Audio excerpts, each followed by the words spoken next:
Welcome to Noise Convo, brought to you by Voice Entertainment. Let's dive right in.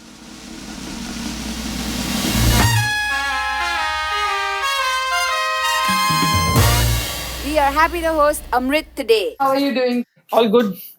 Today's been pretty hectic because I wanted to play some different music other than what I usually produce and play. So I just since morning I was just trying to make a set.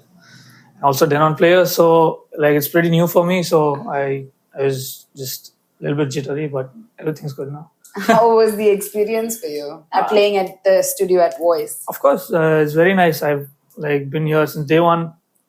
Been sitting in the studio, producing music, doing some group sessions and this and that. And this place feels very cozy and compact. So always love coming here whenever I'm in Goa. Amazing. Where are you based out of then? I am originally based out of Chennai, but for the past couple of years, I've been shuffling between Goa and Chennai. Oh, amazing. And what do you think about the Chennai music scene? At the moment, it's a little bit dull. I think for the past few years itself, it's been a little bit dull. That's why I sought out opportunities in other cities. But there are quite a few people right now who are trying to revive the scene there, and very tiny communities are forming up for different types of music, and things are looking okay. Why do you think that it is dull at the moment?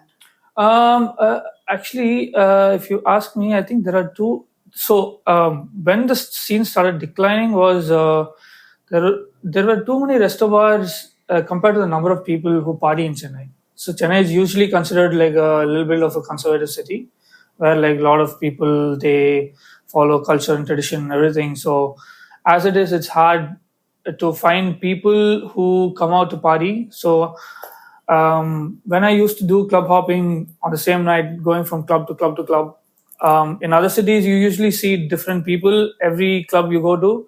But in Chennai, it's the same people who club hop together because there's only a particular number of people that go clubbing, right? But I think, in my opinion, Goa is the same because we are community-based people. For sure. Yes. So how do you think Goan music scene is different from the Chennai music scene? Goan music scene, first of all, they are very open to, like people are not afraid to host parties that have like peculiar music, first of all. There is a broader community of music that comes together with respect to building or running the Goa scene compared to Chennai, because in Chennai is usually hip hop, Tamil, Bollywood, or techno, right? Right. And apart from this, there are so many types of different electronic music that haven't reached the audience yet, or the audience is not aware of yet. But one thing I need to say about Chennai, which is kind of relevant right now, is Chennai has always been one of the top cities that has the best live music community, as in like a lot of bands that work together, jam together, perform together, which has really fascinated me because if one community can do it, like electronic community as well can come together and do this. I feel like it's all about the mindset. So if you had to collaborate with the artists from the live community from Chennai, Yes. who would it be? And why? For the past, let's say, for the past 3 years, I've been a part of a couple of bands. Where for one band I've been doing visuals. For the other band, I play the synthesizer, I beatbox, I do some electronic stuff. So I feel like they've been pretty welcoming of me and my skill set. When you think about it, because most of the band music have guitars or keyboard or drums or somebody singing or bass guitar, different types of acoustic instruments, or Correct. Instruments that where you can play, not like program. Correct. Right? But the live music community there, they are very open to try different things because first of all, if you ask me, they're not bound by structure to like in which they write their music. For example, if you take a techno artist, if you take me, for example, I have certain structures that I use for all my tracks, right? So that I can mix them, or like they sound similar, other people can mix them, right? But for live musicians, that's not the scene. because they play song by song, they're not going to be playing a 1 hour set as such.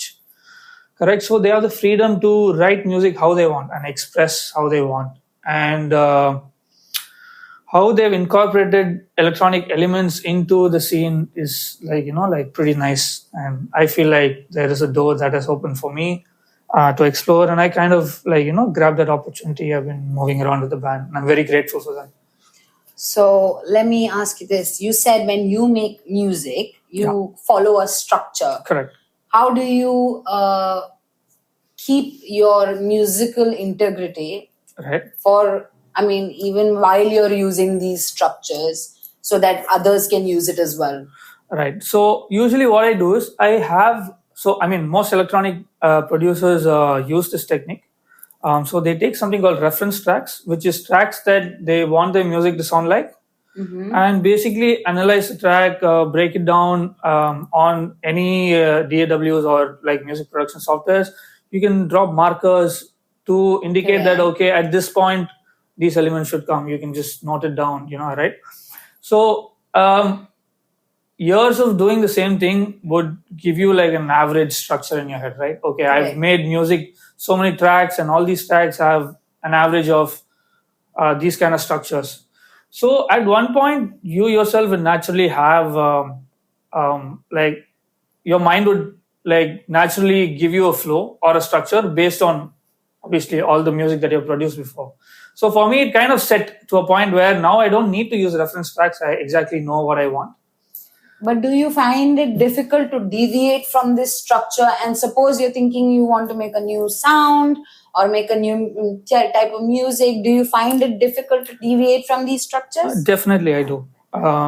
This is also something that I've just recently learned, that never stick to a specific way of making music, because that kind of restricts you from exploring different sounds or different types of music or different arrangements as such that would bring a good dynamic, difference in your previous tracks and current productions. Actually. Yes. So now that we know what you think about the Chennai music scene and the Goa music scene, what do you think of the national music scene as a whole? I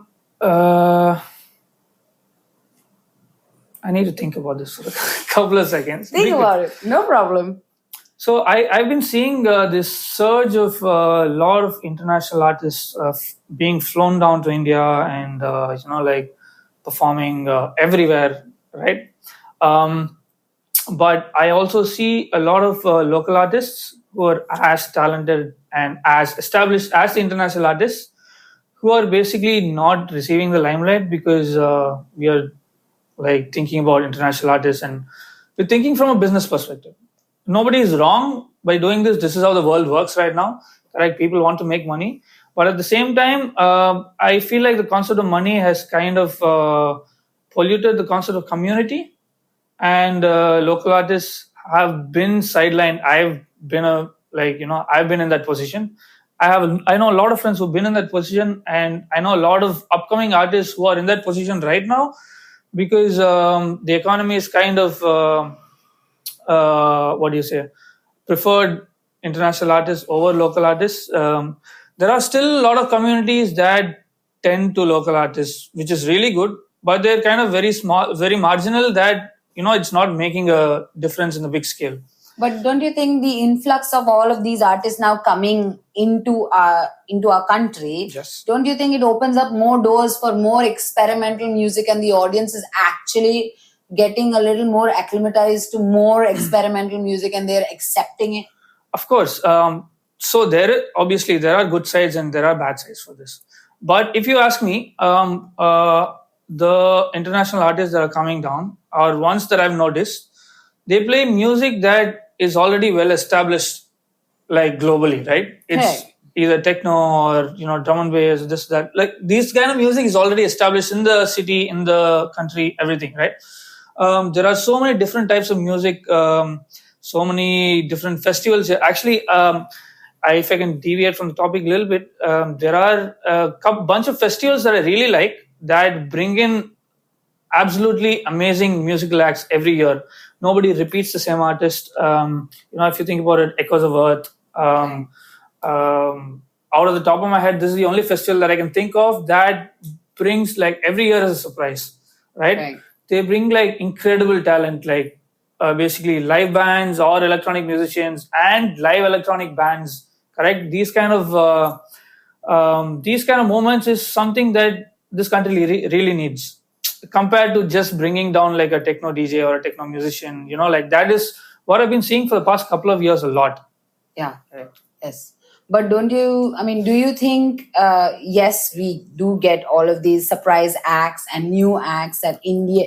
But don't you think, would it be better to have more Indian acts on the lineup? Of course, because this would be a good push, like as a whole, like motivation wise, and also like when when upcoming Indian artists or established artists see a lot of Indian acts on the lineup, we are going to be proud of what we are showcasing to people. First of all, right now we've not been made like at the moment feel really that way, because any international artist comes, and if an Indian act who's as good as them, they go as a supporting act, not as another main act for the party or a festival. Yeah. So the preferential difference is kind of what's demotivating people. But yeah, I think this can be fixed. Like it's all about, right now it's still not too late. People can get together a local artist community and they can start hosting events with only local artists, which is going to cost like a fraction of what they pay for an international act, right? Right. And it's still going to raise awareness about the people who are already here, who are showcasing new music that they've made. All of this is something really exciting to even think about, and like I'm kind of looking forward to when this is going to happen. Do you have any special act that is very close, Indian special act that is very close to your heart, and why? So let me tell you, so one of my favorite bands based out of Chennai is this band called Scrat. Correct? It's by my like they're three of my friends. They call their names are Shriram, Janu, and Tapas. And Tapas, the drummer. Yes, exactly. Yeah. Amazing. And yeah, so I've been to most of the jams, and in the last couple of years, I've been going to the jams where they've been writing the recent album, right? And from how they ideate and how they record, and how like mindless they are with respect to doing this stuff, where the output is very perfect. Like they don't have to consciously put in effort to get this done. So that's the kind of mindset that I think any musician should achieve, where like once they sit with their instrument, everything should be natural. They shouldn't force an idea out of them. Like that's not going to be natural when you're performing it. When you perform a forced idea, it's like obviously it's not going to be natural, right? So with respect to that, and how these guys are moving around the Chennai scene, how they're trying to create a broader platform for live bands, like it's really interesting. And they host this festival called Kovelong Surf Fest. Like Yes. they set up big stages, and they throw a free festival for people to come listen to live music, and they hire bands from all around the country, right? So this is a kind of positivity that is making me say to you that like they're one of my most favorite bands, and they inspire me a lot. By your conversation, I see that you are leaning towards the live acts and the live bands in your music. Is that going to be a part of your music in the future?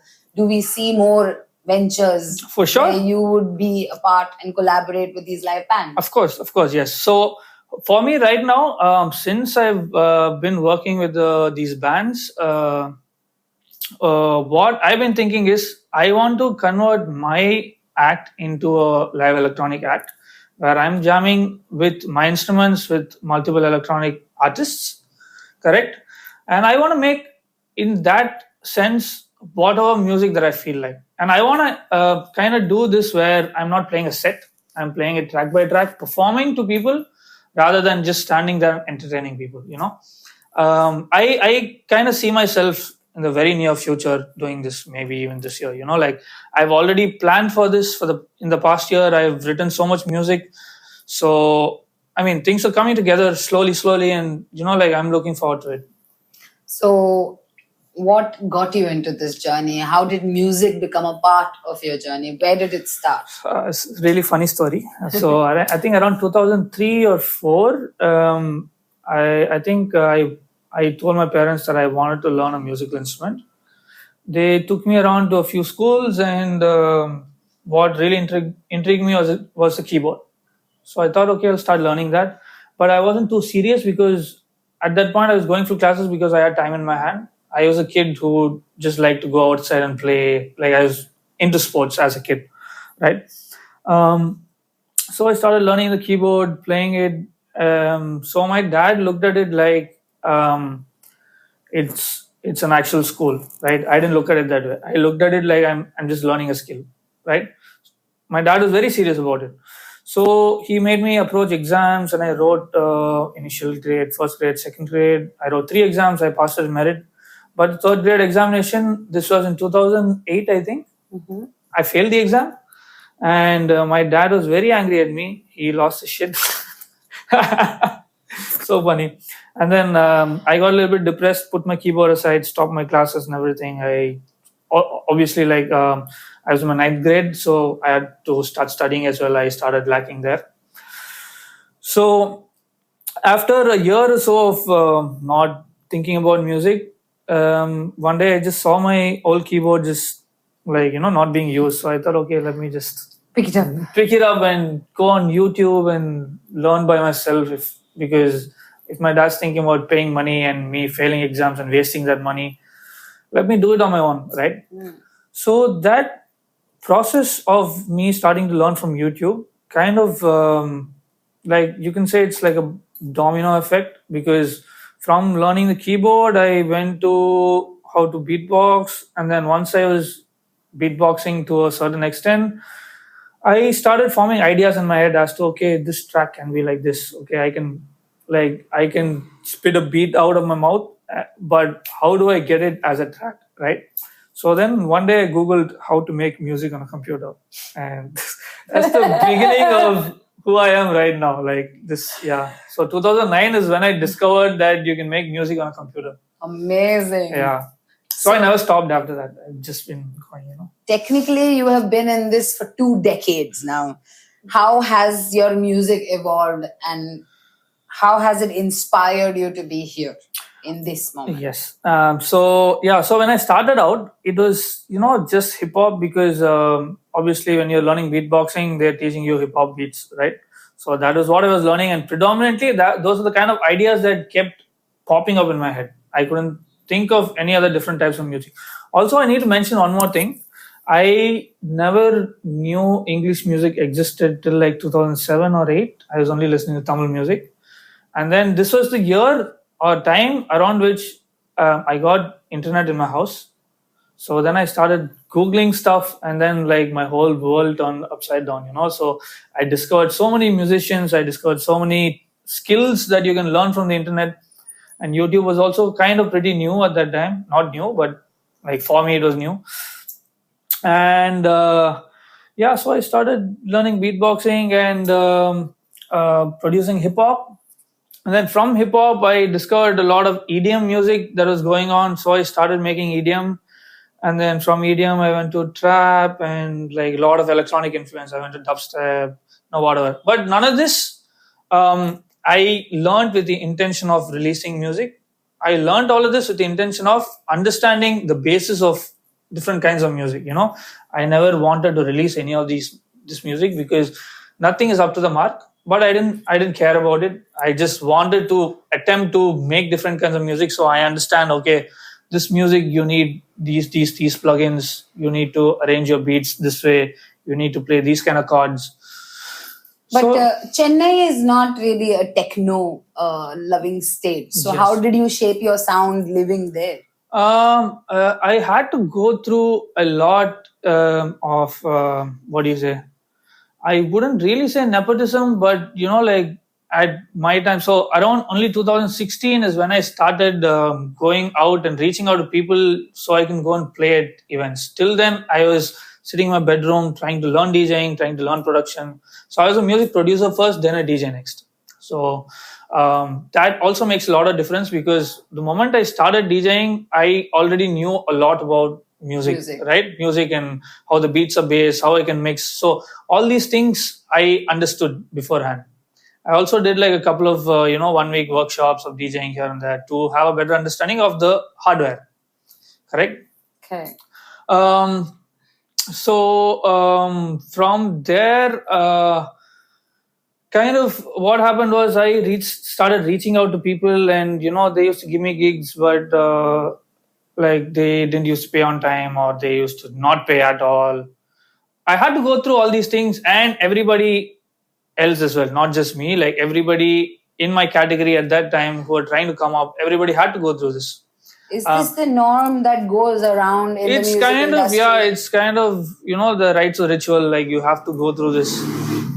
It's not healthy at all now that you think about it, but it kind of taught me a lot about how I should approach people and how I should speak, how I should stand for myself. So a lot of life lessons that does not revolve around music is what I learned from all these experiences. And but if you didn't have all these experiences, would you have still learned all of these life lessons? Like if you ask me about this, every senior artist who I've spoken to, everybody's been through this. So I know that if not in Chennai, if I tried this in any other city, I would have gone through this for sure. Because I see even now like young artists going through this, right? So this is like perpetually happening. Just that I don't know why this happens, but like this is how it is. Like I as a single person, I can't do anything about it. Like this is a community effort, right? Correct, Tale. Apro? I mean, okay, we get back to it. Yeah. So, what's the weirdest sound or sample that you've ever used in your track? Wait. So many, dude. So many samples, because how I make music, how I keep it interesting for myself is I do a lot of recordings on my phone, or I have a Zoom recorder. I have a binaural microphone. One of my friends said she was so kind enough to let me borrow for a few months. I record a lot of sounds with it. It's basically two microphones that you wear like earphones, right? One's on the left, one's on the right. It makes you record 3D audio, right? If somebody's standing there and parking their bike, you can hear it real time, like they're in that distance, right? So it records audio like that. So it was very fun to incorporate all these recordings, because I use Ableton, and Ableton is one of the most easiest softwares where you can take any sound and resample, stretch it, warp it. You can make any sound like anything else, right? So the weirdest sound that I kind of used this track came out with my album that I released in December. This track is called Distant Call. It's a collaboration with a French artist called Rupt. So I was producing this track in my friend's house. I wanted to add some weird percussions to it. So what I did was I went to his kitchen, switched on the recorder, took some vessels, just threw it around the kitchen, like different types of metal, copper, like steel, metal, whatever, took all that sound, put it on Ableton. There is a way where you can make sure that all those, like technically you say transients sit on time. So I just quantized this, and there's a special way that I process my sounds where it makes it like a texture more than like a sound that is very present in your track. After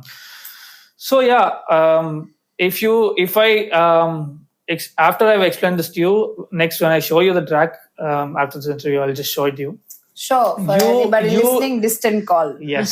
So you will be able to recognize the sound of like a distinct sound of a tumbler flopping around the granite, like it's, yeah. So for me, this is how I keep this process interesting for myself, because just sitting on a computer, using software, arranging your music like a robot, like it's very monotonous for me. I'd like to incorporate sounds that I experience in real life into my music, like. So how would you explain your sound to somebody who doesn't understand it? If you had to explain your sound to somebody. Okay. So most of my sound design roots from Psytrance, because I used to produce Psytrance first, then I shifted to techno. So my whole idea was to incorporate sounds psychedelic sounds into a techno style of arrangement, and that's where I got my style from. I can't specifically explain what type of sounds that I do because it's very technical. But I would say I'm more inclined towards rhythm than like making melodies, because I like playing the percussions and I'm very good with time signatures and everything. So for me, even if I take a melodic sound, it's going to be arranged based on rhythm and not according to progression. So amazing. During lockdown, Yeah, you started Subtrail. yeah. I mean, it's me and like 7 other people. You and seven other people correct. started Subtrail. Yes. And how did you come up, about to that thought? We were all under lockdown. Yes. And there was nothing happening. Yes. So how this happened was, I have this friend called Udav and another friend called Reclaim. Rohan Sable, his name is, but his artist name is Reclaim. So these two guys had the initial discussion to come up with this label. And then once they've doubled down on all the foundation and everything, they gave us a call, which is the other 6 people, because we were all working closely together at that time.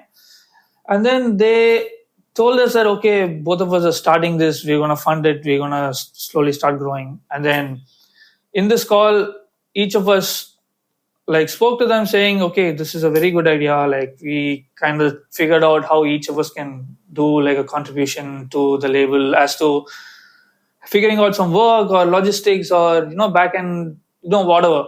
Was it also a way to give back to community? At that point, we weren't thinking like that, because it was lockdown and literally we were trying to find things to do because the whole industry was shut down, right? It was a very weird time for me as well, because during lockdown is when I had like a kind of a, I can't say midlife crisis, but like similar, like like breakdowns and stuff, because I was kind of thinking, like, now if this happens, this could happen again, and what am I going to do? I won't be able to earn money. My whole life will come to a standstill. So all of these kind of questions. So I kind of delved into learning Photoshop, Premiere Pro, all these softwares where I can make some side money. So when I was doing that with one of my friends, that's when I got this call. Then I was like, okay, I have another door that has opened where I can constantly think about music and how to release music, how to like work around music, right? Because it does not matter if there's a lockdown or not. A label can still function. People can still make music, send to the label. We can release, we can market it. We have something to do around music, and that kind of gave me some hope. And I kind of stuck to that. And it was very nice that I was learning Photoshop and all these Adobe softwares at that time. So I kind of started making artworks for the label for whatever releases that came. So that's how I got into the crew of the label, where, like, I'm doing a constant contribution to the label. And yeah, this is really paid off because the label is pretty huge right now. I'm just very happy with where we are as a label. Amazing. Let's get back to your music. Yeah. When you play your music, what do you expect the people to feel? Actually, never thought about it, because I produce and play music, kind of selfish, but for myself, because I like to have fun what I'm doing, with what I'm doing, right? Usually I like to use like 3 or 4 players, because it's like I like to challenge myself every time I perform. Either I do that or I take one of my instruments with me, so I try to incorporate sounds from that as I play my DJ set. Always keep it interesting for me.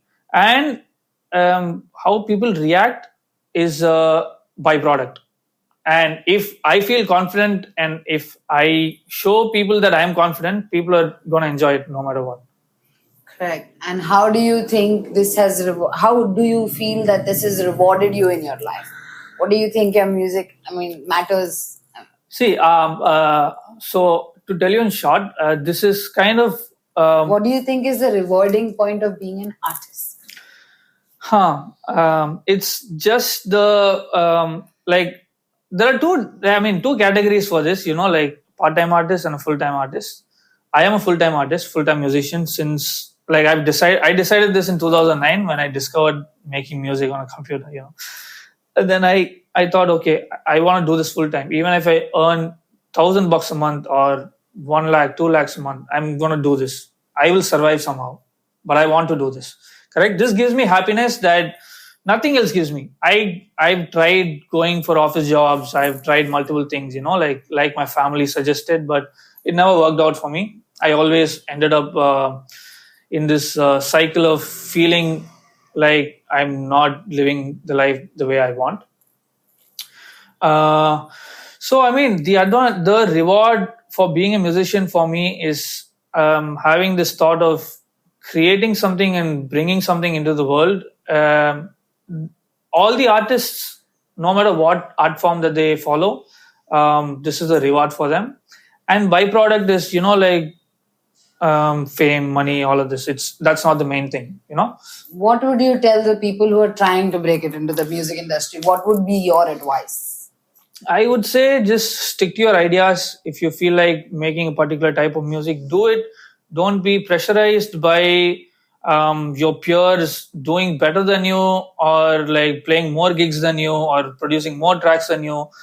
This is not a competition, right? You go with your own pace, and when you pick up on the basic foundation of things, you're going to only go up from there. There is no going down. So slowly try and understand what each software does, what each, like the experience that each performance or your gigs give you. Analyze it. Like set some principles for yourself. As a musician, it's very difficult to maintain your principles. There's always tiptoeing here and there, because you meet way different types of people. Like in this field, you meet good people, bad people, people who have habits that not necessarily you kind of have, but being around those people could lean you towards getting distracted from your main goal. But I would say, if you want to be a musician, make it in life, it's going to be a long journey. You have to brace yourself and not get deviated too much from your from your vision or goal, and then just stick to what feels right to you. Don't let anybody say that your music is bad or good. If they say it's bad, it's not for them. There is an audience for any kind of music. Correct. This I've realized because I've seen some, like there are these couple of Japanese artists who just scream onto mics and throw snare drums on the floor, and there are some 40 people watching them, and they have like world tours. I've seen their touring chart, like 4 or 5 months of like 10 gigs a month. I'm like, if they have an audience, like anybody has an audience, Sure. For sure. So what's the one thing you take away from the session today? I need to practice more on Denon players, right? I need to explore more features. I've already done this once with Denon. At that time, I had a lot of fun because I was playing with one of my partners who I have a project with. His name is Miguel Matos. So we were using one player each, using 2 decks for each of us. It was pretty intuitive for us. But as a person who's doing this alone, I need to I kind of want to have more experience using the players. But that's about it, apart from that, I am a quick learner. I kind of figured it out, everything, but I want more experience with the players. True. So to wrap this all up, yeah. If you had to describe Voice Studios in 3 words, what would it be? For me, it's you can say it's inspiring, it's clean, and what's the third word? How else can I describe this?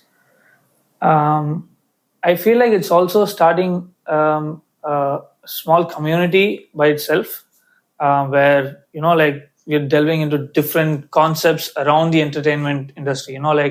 Either teaching people or doing podcasts or doing these episodes of people playing their music, different things. I don't see any other studios or community coming together and doing this or putting this much effort into doing it. Also the creative freedom that you of course, yes. These are the words that I tell you. I kind of forgot what the 3 words. One is community, one is sense of community, one is cleanliness, and one is inspiring. Amazing. Yeah. Thank you for letting us have you And it was great to have a conversation with you.